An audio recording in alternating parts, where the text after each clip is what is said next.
the war grinds on. For Ukraine's president, the battle is also a diplomatic one. This weekend, Volodymyr Zelensky said he's willing to resign in exchange for security. If it's about peace in Ukraine and you really want me to leave my position, I am ready to do that, he said. Newly elected U.S. President Donald Trump has called Volodymyr Zelensky a dictator and dismissed concerns he's been cut out of talks with Russia aimed at ending the war. He's been in the meetings for 3 years and nothing got done. So I don't think he's very important to be at meetings, to be honest with you. Ukraine's ambassador to Australia, Vasyl Miroshnichenko, says Ukraine has no choice but to look past those comments. President Zelensky, he says, still has the support of the people. Overnight, his popularity has surged after some of those statements. People in Ukraine are united like they were united 3 years ago. Effectively, that war was launched essentially as a response from Putin to what he saw as the Ukrainian turn towards the Western world, towards European entanglement, and away from that Russian sphere of influence. From the first moments of the war, with Russian troops on the outskirts of Kyiv, Volodymyr Zelensky showed his people and the world he was staying. Ukraine would fight. In the last 3 years, he has traveled the globe, gathering military and economic support for Ukraine. The U.S. has donated at least $200 billion. Australia, more than $1.5 billion. My message to Australians that we are very grateful. Every Ukrainian who I met in December when I was there on a trip with Foreign Minister asked me to pass the gratitude to the Australian people. But since Donald Trump's return to the White House, Zoya Sheftalovich says the U.S. appears more comfortable speaking with Moscow than Kyiv. I think there has been a definite shift in fortunes for Putin. He is absolutely celebrating this presidency, celebrating the pronouncements that are being made by Trump. The odds of a peace deal may be increasing, and it seems likely Russia will welcome the terms. Yuriy Sak is an advisor to Ukraine's Strategic Industries Minister. Previously, he advised the Defence Minister. He joins me now from Kyiv. Yuriy Sak, welcome to 7:30. Good day, Sarah. Thank you for having me. Now, what is Ukraine prepared to give up to achieve peace?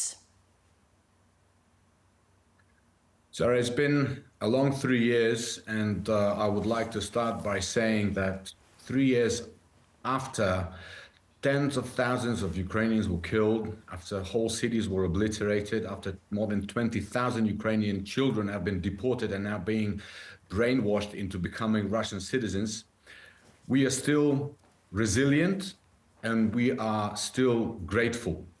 We are grateful to our partners for standing with us throughout these 3 years, and I would like to use this opportunity to specifically thank the Australian government for imposing new sanctions on our enemy.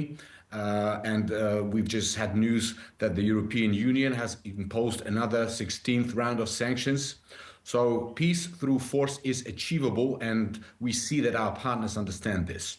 Now, as for what we are ready to give up, to your question, we have already paid an enormous price. Like I said, we have lost tens of thousands of, best Ukrainian sons and daughters. At the same time, we understand that, we have to be partners with our Western allies. So, for example, the deal on critical minerals, which is now being discussed between the US and Ukraine, is a very important part of the security architecture.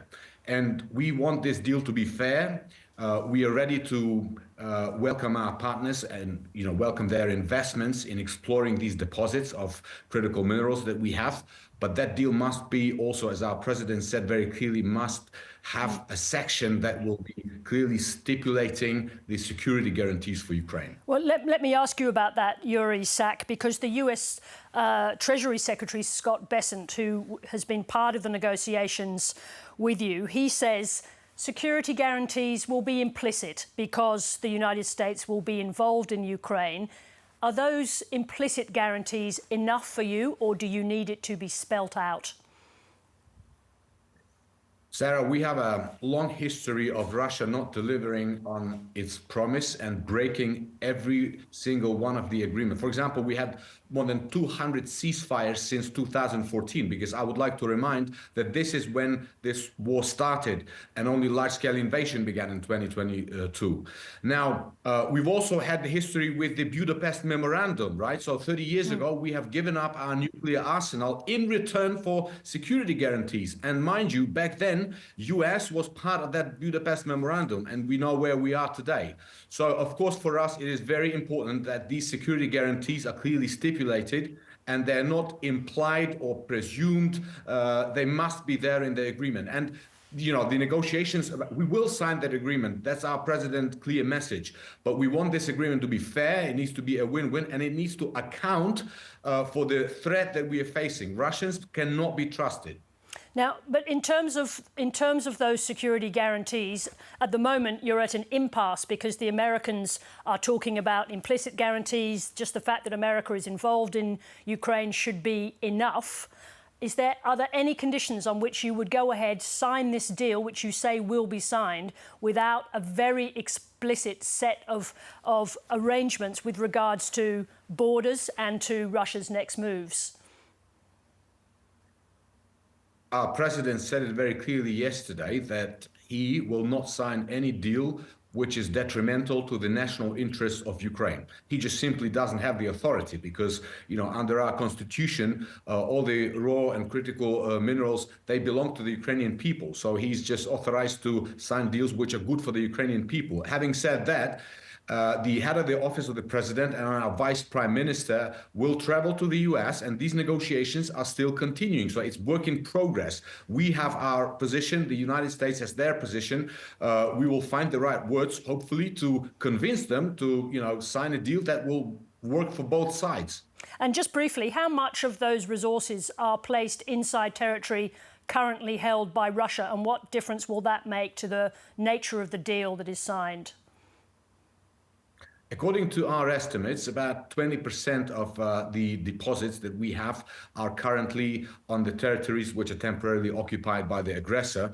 So, of course, that will have to be taken into account. But I would like to stress this, Sarah, as well. So when we talk about the security guarantees, I mean, I want to see a U.S. investor who would invest in these critical mineral deposits, knowing full well that a week from now or a month from now or even a year from now, Russia can restart the war. So we have to achieve those security guarantees that would ensure enduring and lasting peace, not just peace on any terms. Well, how do you get that? Because we are clearly now talking about a potential end to the conflict. How do you prevent Vladimir Putin from using ceasefire or a peace to rearm, to re-gear and to come back in a year or two?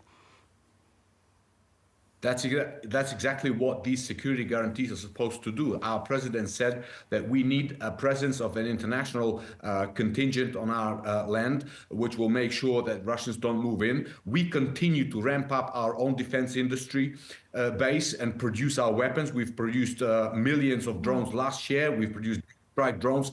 And we are hearing today, actually, from the top European Union official that they are making a commitment to increase their defense spendings and ramp up their defense production as well. So going forward, we will have to understand that Russia is not going to disappear anywhere, right? It will still be right there next door, and it will always be a threat. So we need to be prepared for any eventuality, and we can only do that if we stay united and if we stay strong. Does it depend on troops on the ground from the Europeans and the British and Nordic countries as well? We are in talks now with our partners in Europe about the setup of this contingent. This is also one of the issues that we will be discussing with our U.S. partners. I would like to stress that, of course, U.S. partnership is critical to us. This is why we're approaching all our negotiations pragmatically. And we know one thing, Sarah. And this is something we've learned in the last 3 years. This is an unwinnable war for Russia, and Russians know it. And Russians know very well that the only way they can get advantage is if they drive a wedge of disunity in our partnership, in the coalition of free nations. So we must focus on the things that unite us, and we must not dwell too much on those that, contentious issues that separate us. And, today's presence in Ukraine of so many European officials and the fact that the negotiations with the US partners are ongoing, it's a show of unity. And, this is Kremlin's worst nightmare and worst fear, our unity. We must preserve it. And just briefly, Australia's given funds to Ukraine. It's announced further sanctions today. What more can Australia do for Ukraine?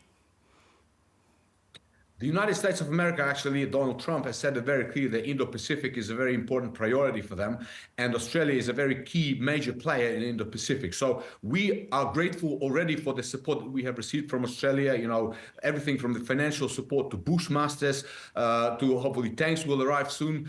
And of course, there are so many other ways in which we can cooperate. Our defense industries can cooperate. We can make each other stronger, and we can stand together and ensure that we return normality to the rules-based international order, and everybody will be a winner. Everybody will benefit. So thank you, and stand with Ukraine.